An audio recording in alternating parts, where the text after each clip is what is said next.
করছে, বিজেপির দালালি করছে, তৃণমূলের দালালি করছে। ওই দালালগুলোর বিরুদ্ধে আমাদের লড়াই চলবে।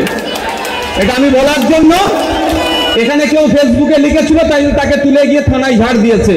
আমি তো অন ক্যামেরা বলছি, এত মানুষ ক্যামেরা করছে। পুলিশ মন্ত্রীর ক্ষমতা থাকলে আমার একটা পছন্দ দেখা। নরম জায়গা পেয়েছো, খুব টিপেছো না? আসো আমার কাছে। দালালকে দালাল বলবো না, কি বলবে? ভালো লোক। চোরকে কি বলবো আমরা? আমাদের গঙ্গা ভাঙনের রোধের জন্য যে টাকাগুলো এসেছে, যারা খেয়েছে তাদেরকে কি বলবো আমরা? আর তাদের খাওয়াতে যে পুলিশগুলো সহযোগিতা করছে তারা ডবল চোর। কি তারা ডবল চোর? এটা আমার দায়িত্ব, আমি বলছি। এই ভুল হয় যদি বলবেন ওই পুলিশকে আর ওই নেতাগুলোকে বলবেন আমার নামে মামলা দিতে।